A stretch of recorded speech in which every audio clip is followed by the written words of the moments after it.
Thank you. And I may ask a few questions and then let other folks ask too. But I want to start by acknowledging, Chief, that you have leaned into this process.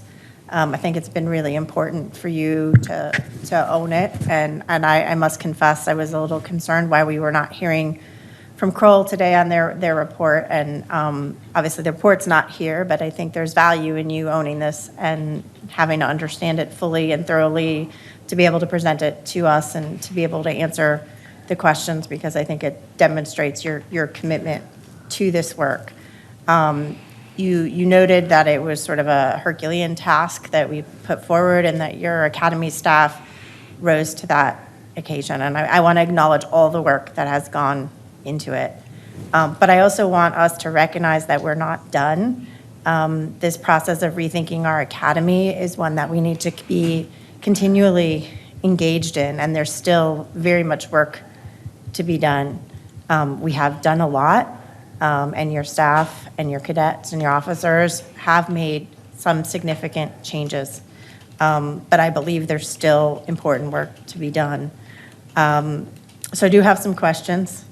And I want us to, as we move forward, City Manager, I think we need to understand that, we're iterating, and that's one of the things I appreciate about the Chief is his willingness to try something. If it doesn't work, we'll try something else.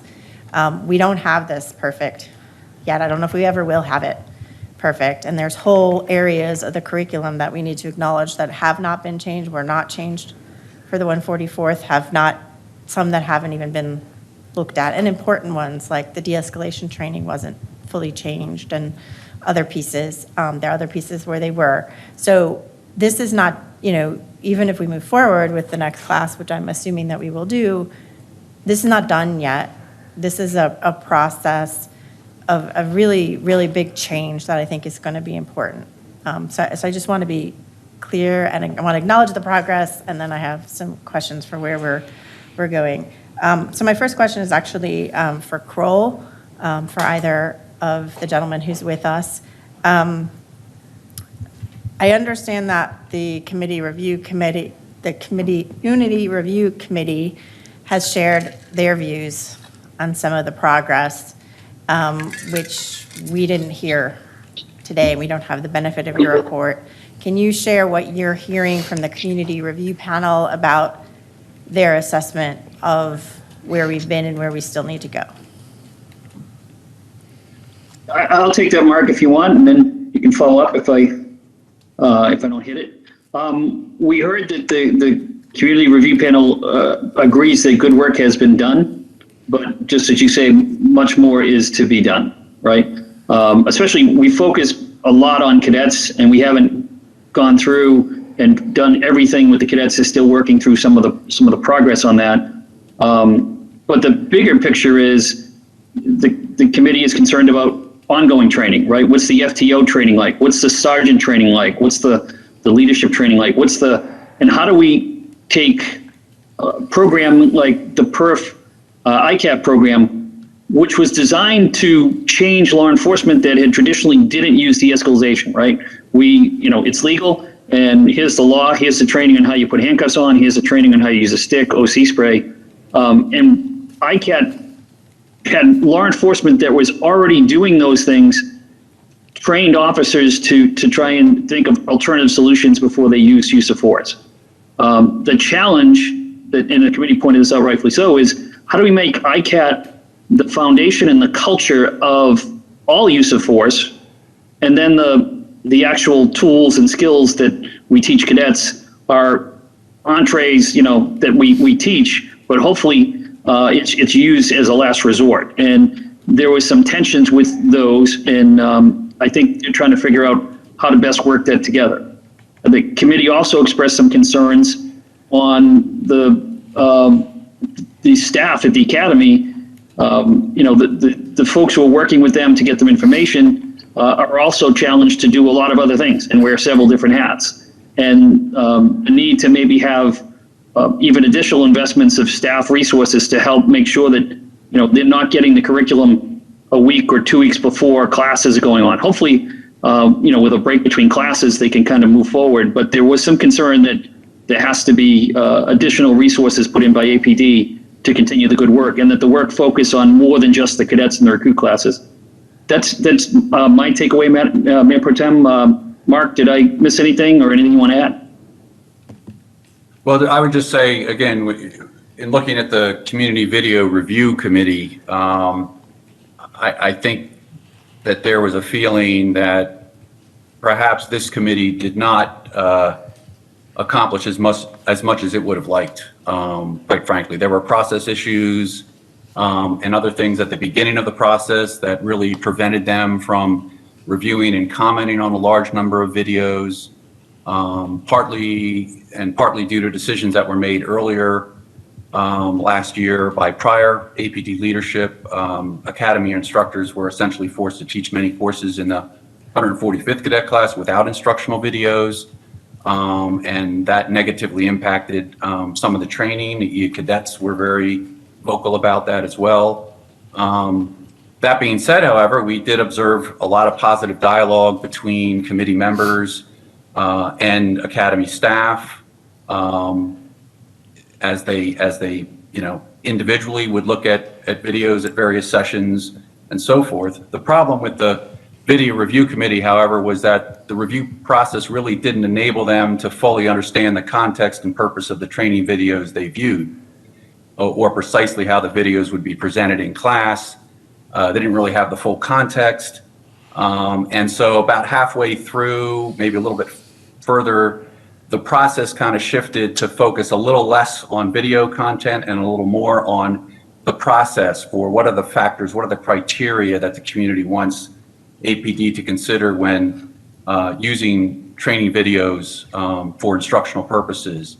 And I think there was a lot of positive work on that done. And at the end of the day, and I believe their last meeting is next week, but the work was being made to develop a process, develop criteria, to develop worksheets that will guide instructors internally and supervisors on what training videos to approve for future instruction, and then moving that function into the Curriculum Review Committee will allow the Academy Curriculum Review Committee to essentially be the community and outside eyes and ears and input into training videos, but they'll be able to do it when they're looking at the entire curriculum of a class that they're reviewing. So they're going to they'll be reviewing, lesson plans, materials that are going to be presented to cadets, have an opportunity to talk to the instructors that will teach that class, and then they will be able to see whichever videos are part of that curriculum. So they'll see how those videos are going to be used in the context of a class. So I think that's going to be a much improved process going forward. So that would be, I think, the kind of the overall view of that process and that committee. Thank you. And it's my understanding the review committee commented on something like 21 courses. How many courses are there? Good. Yeah. The Curriculum Review Committee, I think, did a full review of about 21 courses. Off the top of my head, I'm not sure what the total number is. Maybe Dr. Kringen or Chief Chacon knows. I would say it's got to be at least double that, if not more. And they reviewed committees, and were the changes made before the 144th was taught those, or after the courses were taught? And will the community recommended changes be made before the courses are taught to the 145th? And that may be a question. Well, it's my understanding, and maybe Dr. Kringen can add to this, it was my understanding that with respect to the Curriculum Review Committee, they tried to review a number of courses before they were taught, particularly early on in the academy. Probably had to, that kind of rushed the process a little bit, I think, earlier on. But the objective was to review those courses, provide input and feedback to academy staff and instructors, and then hopefully get that feedback into the curriculum so that by the time the course was taught, that input would be addressed. I think I'd have to defer to Dr. Kringen on exactly, to what extent those changes were implemented. It was our understanding, however, that as many as possible and were deemed appropriate by staff were implemented, and that the process going forward will continue to take into account all of the input and recommendations of the Curriculum Review Committee in further refining and revising curriculum going forward. And I think the plan in place for 2022 is to take it a little bit slower so that there could be a little bit of a deeper dive by the committee, looking at maybe fewer courses per month, but in more depth, so that, and further in advance of when they're going to be taught, so that the recommendations will then be able to be more fully considered than they probably could be when things are rushed. Yeah, just to add to that, to what Mark was saying, he's correct that we made as many changes as possible before the classes were taught. At the last curriculum committee meeting last Wednesday, we had a discussion about how they'd like more accurate accounting for what the recommendations are. So we said we would go back through all of the curriculum. We have the curriculum that we did teach off of is posted to the drive so the committee can see it and they can see, these are the changes and then this is the different curriculum. But we understand that they want sort of more of a, here's what the response is, here's what we've actually done, here's where you can link to the changes, which hasn't happened yet. So we said we would start working on that as soon as possible so that they can look at what the recommendation is. We also agreed that in the curriculum committee meetings, the recommendations aren't as clear. So at the end of every single meeting, we'll recap what are the recommendations that they're asking for. A lot of times we've had the meetings where we've had a lot of fruitful discussion. We've landed on understanding what some of the recommendations are, but we want to make sure that we have a comprehensive list so then we can be able to answer out accordingly. Thank you. And for the de-escalation segment, is that only newly for the 145th? Is that correct? Revised? I'm sorry, Councilmember, do you mind repeating your question? I'm trying to understand the extent to which the de-escalation units were revised for the 144th versus the 145th. And I believe that the community review portion of it happened after the 144th was taught that. But I'm assuming that that will be incorporated into the 145th.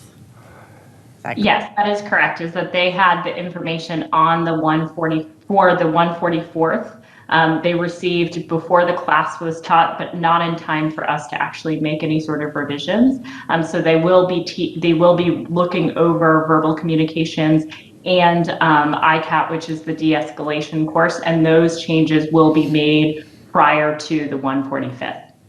Okay, thank you. And the reason that I'm bringing these up is that I think it's important for people who have not been in the weeds of what's been going on with the academy, A, to understand the magnitude of the changes that we're asking to have done, but B, to understand there were a lot of process things that had to happen. Not everything happened for the 144th class, and this is still very much a work in progress, and that we as council still need to be mindful of what's going on. We need to have our oversight and accountability to make sure that this process continues. I believe that the pieces are there in terms of the leadership and the commitment. I'm not sure about whether the resources are there yet, and that's a conversation, we'll have to continue to have. But, this is an ongoing process, and I just think it's really important that we have that. I have several other questions, but I'm going to cede it over to other folks for now. Sounds good.